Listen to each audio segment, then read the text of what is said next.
Didik TV KPM. Kembali bersama Ria dalam Didik TV KPM hari ini untuk slot menengah atas kita nak belajar mata pelajaran biologi bersama-sama dengan Cikgu Nur Mutminat. Baik Cikgu, kita untuk seterusnya kita nak belajar peringkat utama dalam fotosintesis. Tapi Ria ada satu soalan untuk Cikgu, boleh? Ya, boleh. Okey, Cikgu, macam mana proses fotosintesis ni berlaku dalam daun, Cikgu? Okey, baik Ria. Okey, murid-murid, fotosintesis melibatkan dua peringkat utama iaitu tindak balas bersandarkan cahaya dan juga tindak balas tidak bersandarkan cahaya. Baiklah, kita akan lihat satu persatu peringkat utama dalam fotosintesis. Kita mulakan dengan tindak balas bersandarkan cahaya. Tindak balas bersandarkan cahaya berlaku di tilakoid. Okey, di mana pigmen fotosintesis di permukaan tilakoid akan menyerap tenaga cahaya. Tenaga cahaya ini akan mengaktifkan klorofil. Elektron dalam klorofil dibebaskan. Tenaga cahaya akan menguraikan molekul air kepada ion hidrogen dan juga ion hidroksil. Proses ini dinamakan sebagai fotolisis air. Ion hidrogen yang menerima elektron daripada klorofil akan membentuk atom hidrogen. Tenaga dari pengaliran elektron akan digunakan untuk membentuk ATP, di mana proses ini dimungkinkan oleh enzim. Ion hidroksil yang kehilangan elektron akan membentuk kumpulan hidroksil dan berpadu menghasilkan gas oksigen dan juga air. Ini adalah proses yang berlaku dalam tindak balas bersandarkan cahaya.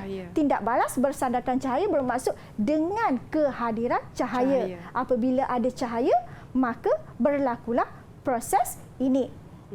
Seterusnya kita pergi kepada tindak balas tidak bersandarkan cahaya. Tindak balas tidak bersandarkan cahaya berlaku di stroma. Okey, di mana karbon dioksida akan meresap ke dalam stroma. Karbon dioksida tadi akan diikat kepada sebatian organik 5 karbon membentuk sebatian organik 6 karbon. Ejen penurun dan ATP yang dihasilkan semasa tindak balas bersandarkan cahaya akan menurunkan sebatian organik iaitu karbon dioksida tadi kepada monomer glukosa. Okey, tindak balas ini juga dimungkinkan oleh enzim. Monomer-monomer glukosa ini terkondensasi untuk membentuk molekul kanji. Butiran kanji akan disimpan di dalam stroma kloroplas. Okey, murid-murid.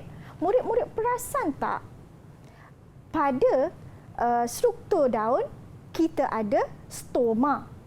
Kemudian pada klorofil kita ada stroma.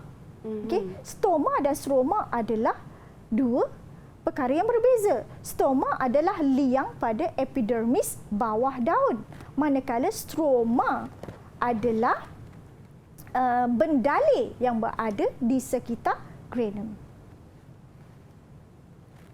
Baik. Sebelum kita pergi kepada persamaan tindak balas bersandarkan cahaya dengan tindak balas tidak bersandarkan cahaya, kita rumuskan dulu kedua-dua tindak balas ini.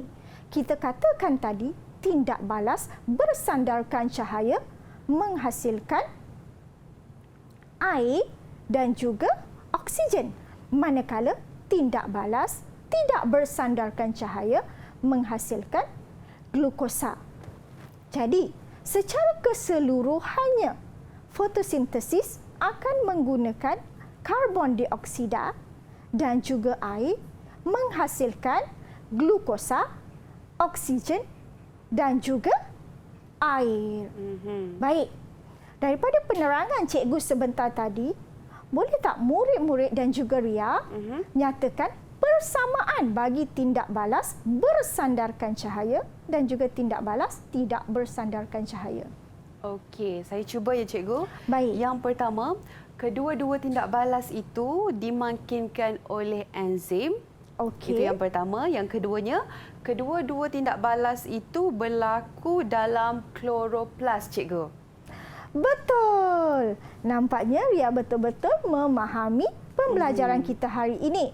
Baik, kedua-dua tindak balas dimangkingkan oleh enzim dan kedua-dua tindak balas berlaku dalam kloroplas. Jadi Ria boleh ambil lagi satu bunga. Okey, terima kasih cikgu. Sama-sama. Baik, kita dah tengok persamaan di antara tindak balas bersandarkan cahaya dan tindak balas tidak bersandarkan cahaya. Jadi, apakah pula perbezaan di antara tindak balas bersandarkan cahaya dan tindak balas tidak bersandarkan cahaya? Tindak balas bersandarkan cahaya menghasilkan molekul ATP, manakala tindak balas tidak bersandarkan cahaya menggunakan molekul ATP. Bahan bagi tindak balas bersandarkan cahaya adalah air dan menghasilkan gas oksigen dan juga molekul air.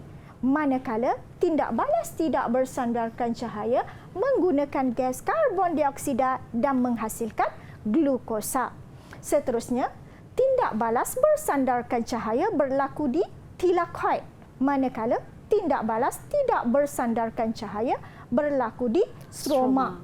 Dan yang terakhir, tindak balas bersandarkan cahaya melibatkan fotolisis air, manakala tindak balas tidak bersandarkan cahaya melibatkan gas karbon, penurunan gas karbon dioksida. Okey, baik, itulah dia, kita dah pun mengetahui lebih lanjut penerangan daripada Cikgu Nur Mukminat mengenai peringkat utama dalam fotosintesis. Kita nak berehat dahulu sebentar, kembali lagi selepas ini. Terus bersama kami dalam Didik TV KPM. Didik TV KPM.